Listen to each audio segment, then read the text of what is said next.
We look forward to the time when there is no more night, when your people can come out of hiding, when your people can't stop all the fighting, when peace is established across the nation, and we bow before you in adoration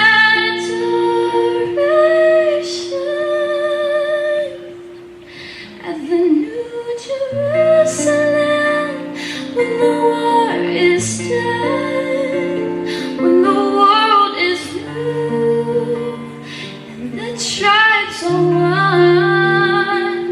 the New Jerusalem, that's where we'll be, just worshiping the King of Kings, the God of all.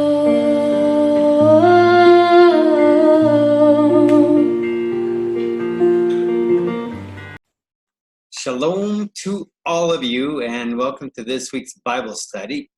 This week's Bible study is kind of a continuation of what we spoke of last week when we were speaking about the third temple and its significance in the last times. So we're going to continue with the end-time prophecies concerning Israel. So shalom to all of you. I hope that you enjoy this Bible study that we're going to have.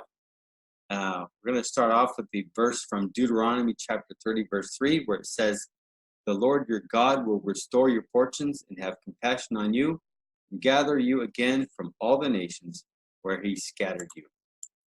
Now, also in Leviticus 26:44, it says, "When they are in the land of their enemies, I will not reject them, nor will I so abhor them as to destroy them, breaking my covenant with them, for I am the Lord their God."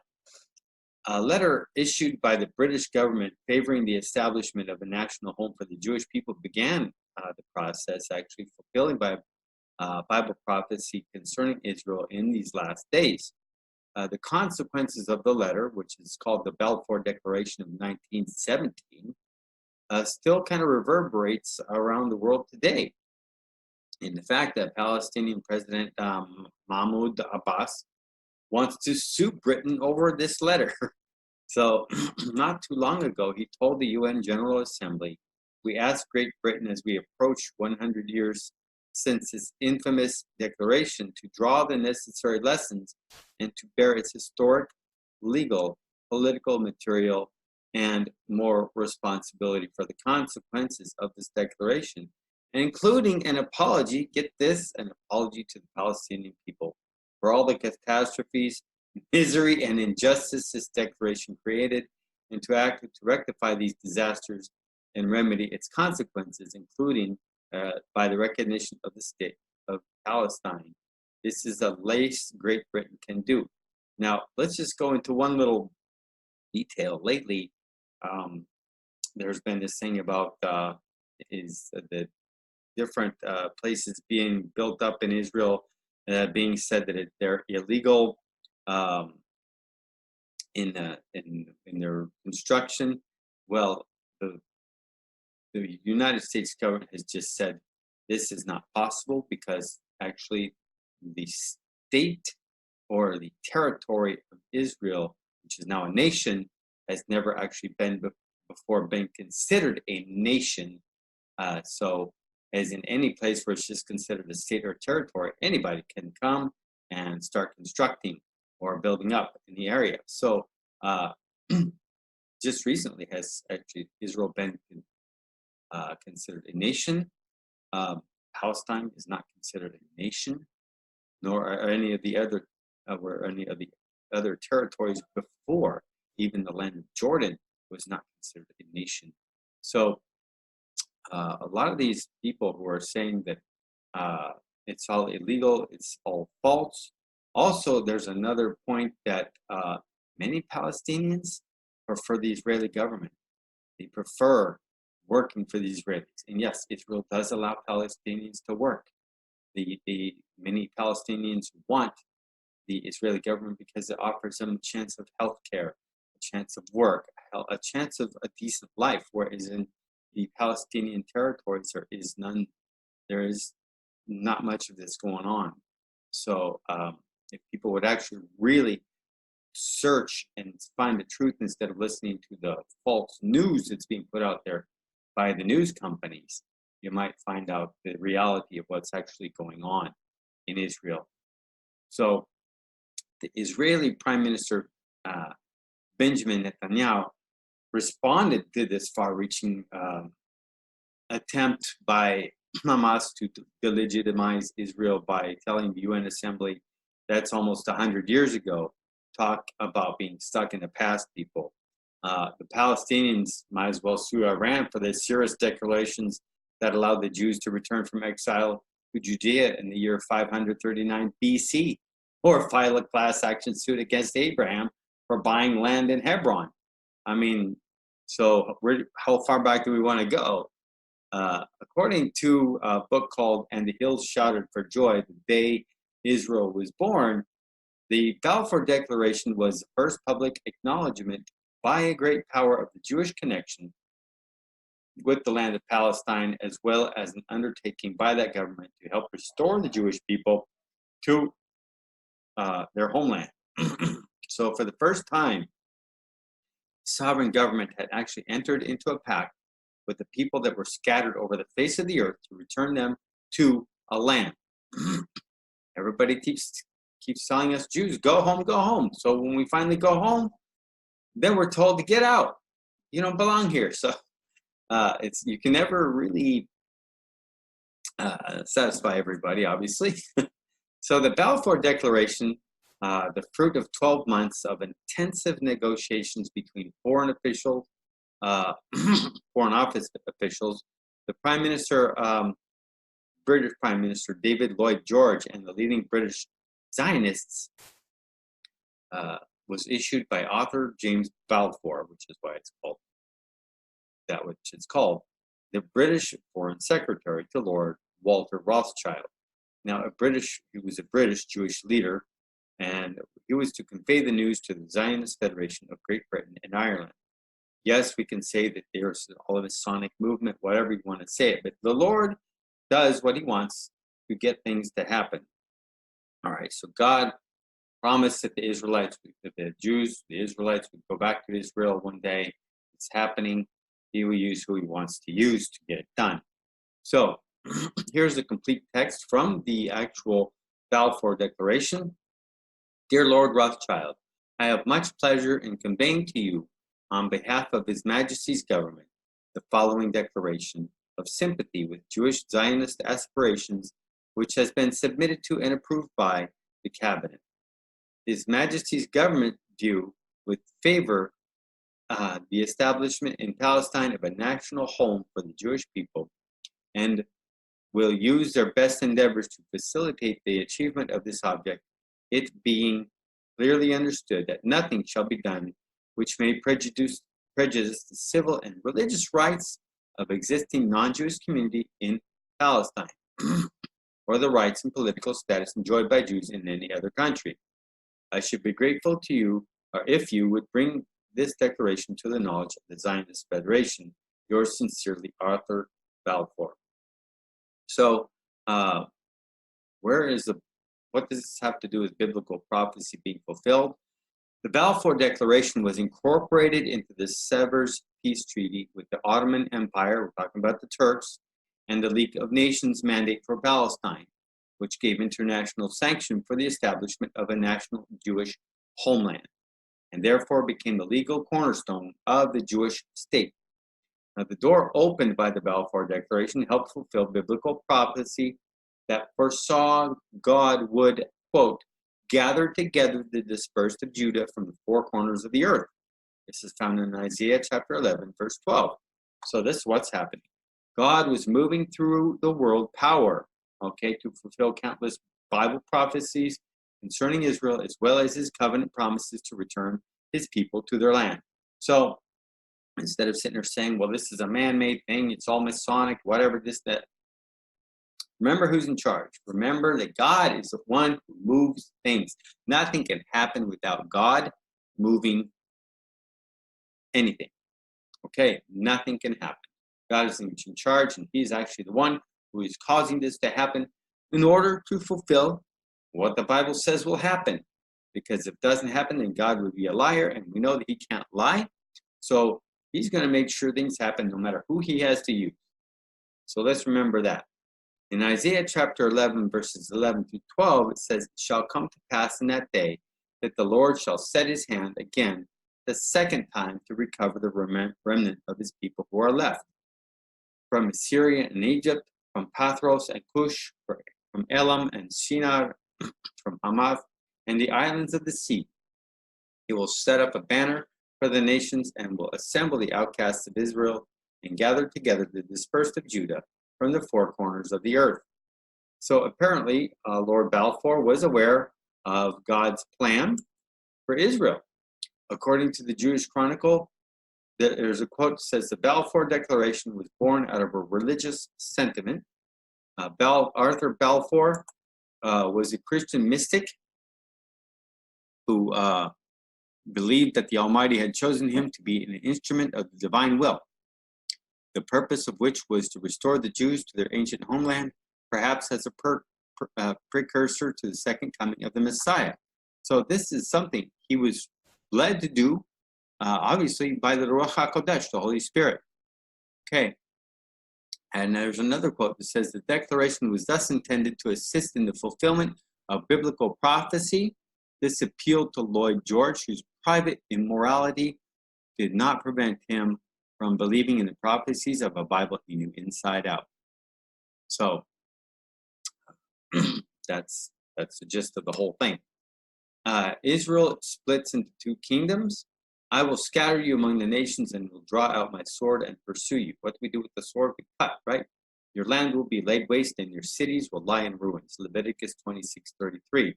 So we read in the Torah, or the 5 books of Moses, that God set before the Israelites blessings and curses. The blessings would flow from obedience to God's law. The curses would flow from disobedience to his laws. Part of the curse called for exile from the promised land, kind of like the story we all know well, Adam and Eve. Their disobedience caused them to be cast out from the Garden of Eden. However, this time, God nevertheless promised that he would eventually bring his people home. So, Israel's disobedience did not take God by surprise, obviously, just like ours doesn't when we disobey or do something that we are the opposite of what he's asked us to do. From the beginning, the Lord knew that the people whom he had chosen were stiff-necked, that they would eventually be driven from the land that he had given to Abraham's seed as an inheritance. This first happened to the northern tribes of Israel. Following the reign of King Solomon, which is about 900 BC, the kingdom of Israel was split. The 10 northern tribes rebelled against King Rehoboam, the son of Solomon, the son of David of the tribe of Judah. Now, after King Solomon died in 931 BC, his son, King Rehoboam, told Israel that rather than making their burden lighter than what it had been under his father Solomon, he would actually make it heavier. Nice king guy, right? I don't know. Incredible how everything always goes from better to worse once the original person dies. So in 1 Kings chapter 12, verse 11, it says, "My father made your yoke heavy, and I will add to your yoke. My father also chastised you with whips, but I will chastise you with scorpions," Rehoboam said.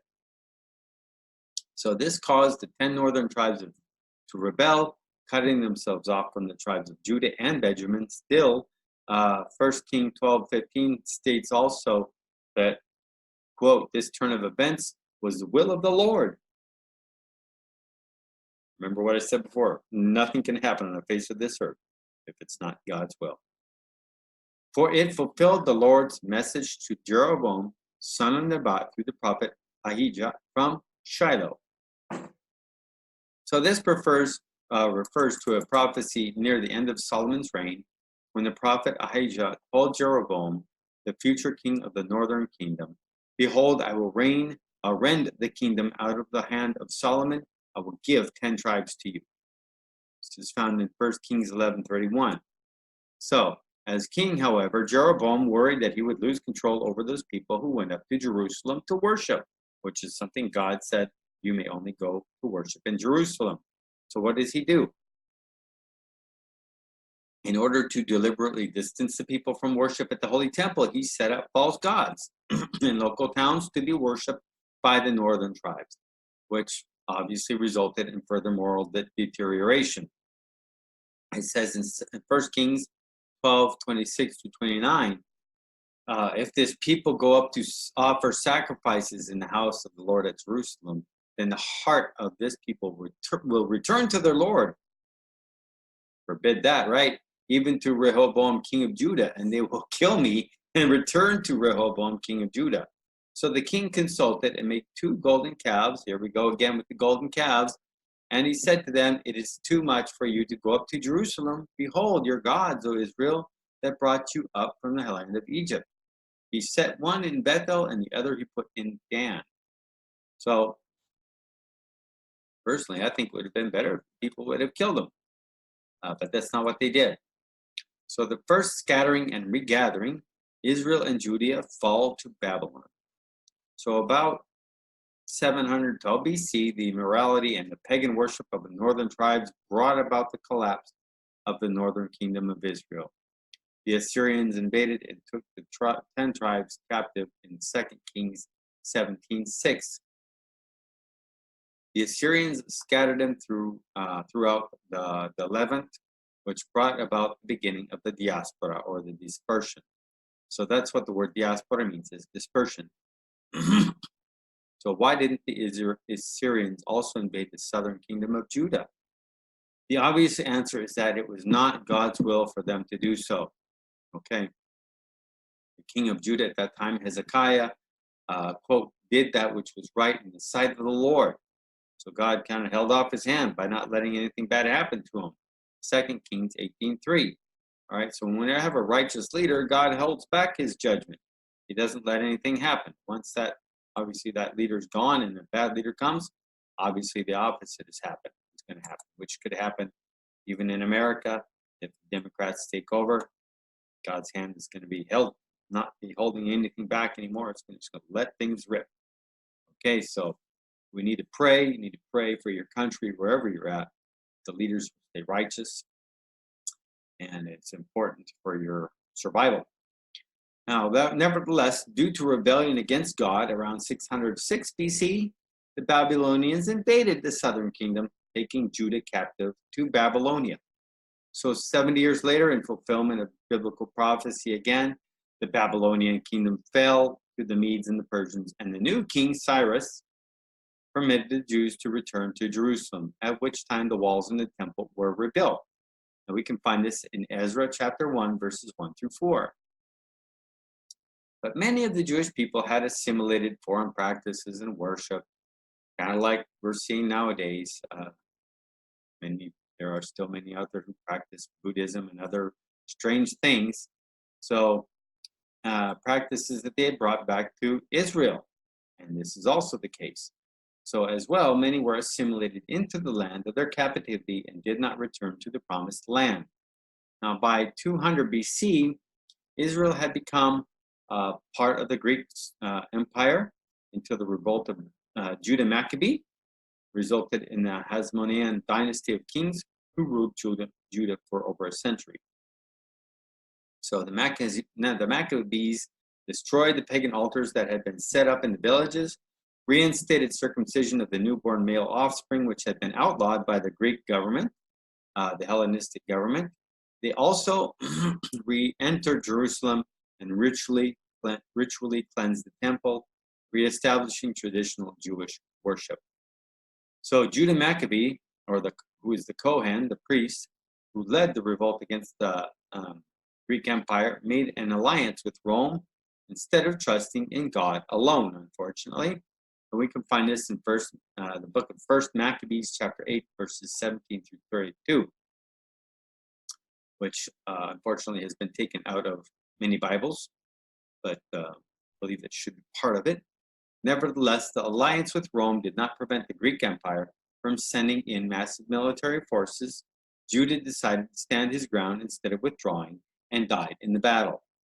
So for a brief period of about 100 years, a devout observance of the law returned to Judah under the Hasmonean kingdom. Now, when the matriarch of the Maccabees died, the two sons rivaled for power over the kingdom. Like always, there's always some kind of rivalry between children. And even during their feud, though, they agreed to keep up the sacrifices of sheep and goats at the temple, and until one day one of the sons sent a pig to the altar. Now, the Talmud states that when the pig swiped his hooves against the temple, Israel shook for 400 miles.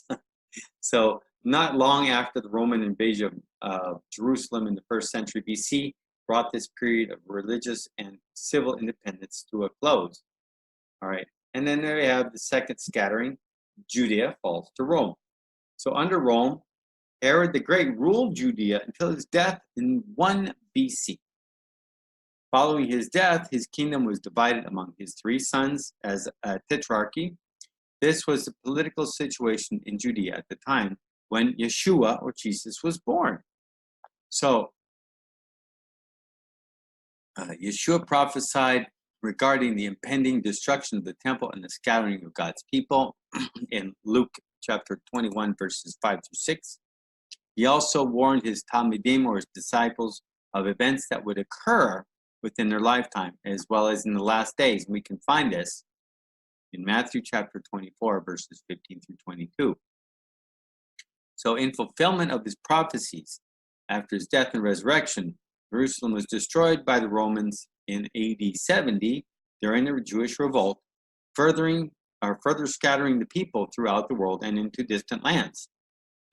So they're discovering now also that many of the Native Americans, what we call Indians, also some of the South Americans, the Aztec and the Mayans, are actually parts of the tribes of Judah, or parts of the tribes of Israel. So talk about being dispersed, they were really dispersed. And 70 years later, the Jews again revolted under the leadership of Simon Kar Kokhba and established the last kingdom of Israel, which lasted 3 years. The final destruction came when the Roman Emperor Hadrian, who was determined to wipe out the identity of Israel completely, destroyed the Jewish city of Jerusalem, plowing it under. He buried it and built a city called Aelia Capitolina on top of it. So if you go to Jerusalem even now, there are certain excavations which show you underneath the current city where the actual ancient original streets of Jerusalem were at one time. In AD 135, Hadrian changed the name of Israel to Syria Palestina, essentially in honor of Israel's enemies. Remember the Palestine, the Philistines. So Zionism then emerges, and God's people are going to be regathered. So in Amos 9:9, it says, "For I will give the command, and I will shake the people of Israel among all the nations, as grain is shaken in a sieve, and not a pebble will reach the ground." So in 1800, only 6,700 Jews lived in what was at that time the Ottoman Palestine, or the Turkish Palestine. Now, although the Jewish people were spread virtually everywhere on the planet, as I had said before, God had not forgotten his people, nor had he forsaken his promises and covenant with them, nor is he ever going to. So by the 19th century, it became evident that God was actively at work among his people, drawing them to himself. And it became evident that end-time Bible prophecies concerning the land of Israel were in the process of being fulfilled. By 1880, the emerging Zionist movement worked to return the Jewish people to the land. And at that time, about 24,000 lived there. So by 1915, that number had more than tripled, reaching 87,500. And this you can find in the New World Encyclopedia. Now, the term Zionism is derived from the word Zion, which refers to Mount Zion, originally Mount Moriah, where Abraham took Isaac to be sacrificed. And it was here that King Solomon built the first temple. So the same place where Abraham took Isaac to sacrifice him, and yes, we know that the Lord provided a ram, is exactly where the Temple Mount is today. So generally, Zion now refers to all of Jerusalem and even to Israel. Today, anyone who supports the right of the state of Israel to exist and the return of the Jewish people to Israel is called a Zionist. So God is a Zionist too, obviously. So in Joel chapter 3, verse 17, it says, "So you shall know that I am the Lord your God who dwells in Zion, my holy mountain." So a major leader behind the Zionist efforts was Theodore Herzl, who was an Australian journalist who had worked to restore the Jewish people to their land. He recreated the World Zionist Organization, WZO, and held its first Congress in Basel, Switzerland in 1897. In 1917, during World War I, the British replaced the Ottoman administration of the Turkish of Palestine and occupied the region themselves, including Jerusalem, allowing for the Balfour Declaration to have political leverage. So let's go further into the Balfour Declaration. So in Isaiah 54:7, it says, "For a brief moment I deserted you, but with great compassion I will gather you." So with the British in the Palestine, the hopes and aspirations of the Zionists caused to return the Jewish people to their land reached a new height. They were like reinvigorated in their effort to get there. So during the First World War, the Russian chemist Chaim Weizmann, Jewish, who would become the first president of the Jewish state, invented a process to produce the explosive, the cordite, which is what people use in dynamite, without the use of calcium acetate, which was an ingredient available in Germany, but not in England. Now, without cordite, the British would have lost the war. So when Lord Balfour, the British Foreign Secretary, asked Weizmann what payment he required for the process, Weizmann responded, "There is only one thing I want, a national home for my people." He didn't want money, he just wanted his people back. So he gave him this cordite in exchange for a way to get back to Israel. So before World War I in 1906, the British offered Kenya, or some call it Uganda, to the Zionists as a Jewish homeland. I don't know how that's going to work out because it's not even anywhere close to Israel. And obviously the Zionists rejected this, and rightfully so. So when Balfour asked Dr. Weizmann, why only Palestine could be the Jewish homeland, Weizmann said anything else would be idolatry, adding, "Mr. Balfour, supposing I were to offer you Paris instead of London, would you take it?" I know I wouldn't. So Dr. Weizmann said, "Balfour, we have London." Weizmann responded, "This is true, but we had Jerusalem when London was simply a marsh." So some say that Weizmann was rewarded for his service on November 2nd, 1917, when the Balfour Declaration was handed to Rothschild. Although God uses this declaration to set in motion a series of events upon which the Jewish state was reborn in one day, it was not without challenges. As God began drawing larger numbers of the Jewish people to their homeland, much treachery did erupt. So the British did not hold fast to their promises to help establish and protect a new nation, and the British mandate for Palestine continued, causing the Jewish people to once again struggle again for their very survival as they held their own against the British and Islamic people. But while some governments do renege on their promises, as we know they constantly do, God himself does not. So though things may look kind of dreary and bleak for Israel 202 years later, as Palestinians kill Jews for being Jews and anti-Semitism once again raises its ugly head around the earth, we know that with God, Israel has a hope and a future. So God has miraculously reestablished the Jewish state and the Hebrew language, something that has never happened for any other country or people. So as we thank God for the Balfour Declaration, we can also thank him that he is true to his word. And even if we cannot see the end from the beginning, we can be sure that God always keeps his promises to all believers and to Israel. So Israel is and will be a nation and a people forever.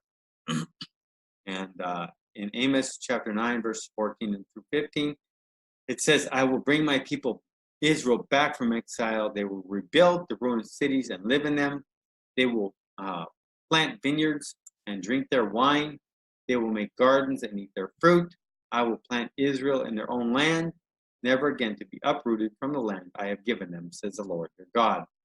So while the Balfour Declaration played a role in the prophetic fulfillment of Israel's rebirth as a nation in May 1948, while this important event reminds us that God's hand is on Israel, the Bible links the creation of the state of Israel to the end times, when the nations will come up against Israel and be judged in the valley of Jehoshaphat.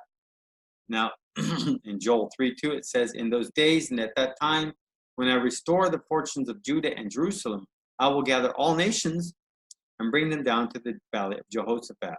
There I will enter into judgment against them concerning my inheritance, my people Israel, for they scattered my people among the nations and divided up my land. Simply, he's going to bring judgment against all the nations of the earth except for Israel, because every nation did their part in dividing his people. And as I said before, if the Democrats do end up taking control of the American government or other, what we can say, people like that in other countries, they're going to do the same. They're going to turn against Israel and they will be judged since they are against the people of Israel and against the Jews. So since we are living in the last days with Jesus' return not far away at all, people, let us be diligent to redeem the time. Okay. So in Psalm chapter 90, verse 12, it says, teach us to number our days aright, that we may gain the art of wisdom. So as we're going into the end, as we are actually entering the time when we know that soon is 7 years of what is called Daniel's trouble will begin. Once there is a 7-year peace treaty signed, we need to be alert and aware of what's going on around us. Be ready for all things. As I said before, also, it says in the Word of God that believers in Yeshua, Jesus, will be given over, will be arrested basically, will be put in prisons, will be put to death for the sake of the name of Jesus. They will render testimony.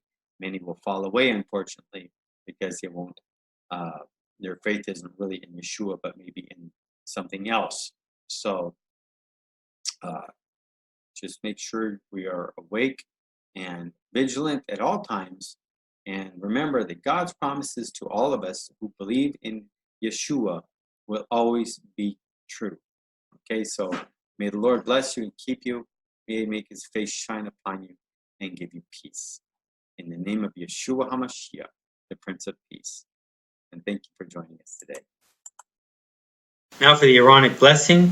Adesso la benedizione di Aarone. Yevarechecha Adonai veishmerecha. Yair Adonai panavalecha v'ichunecha. Yisa Adonai panavalecha v'yasim lecha shalom. L'shem Yeshua HaMashiach. Sarha shalom shalom. May the Lord bless you and keep you. The Lord make his face to shine upon you and be gracious unto you. May the Lord lift up his countenance upon you and give you peace. In the name of Yeshua the Messiah, the Prince of Peace. Shalom. Che il Signore vi benedica e vi protegga. Il Signore faccia risplendere il suo volto su di voi e vi sia propizio. Che il Signore elevi il suo volto su di voi e vi dia la pace. In nome di Yeshua, Gesù, il Messia, il Principe della pace. Shalom.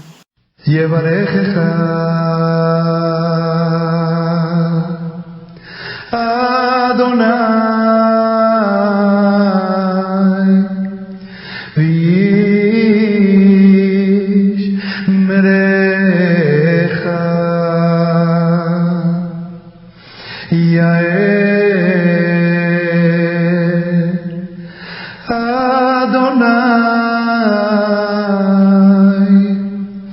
panav elecha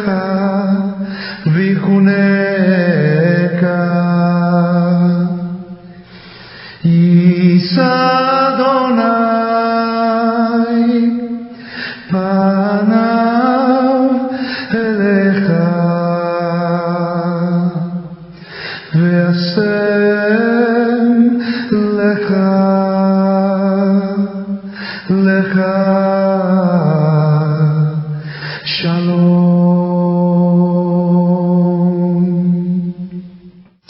May the Lord bless you and keep you.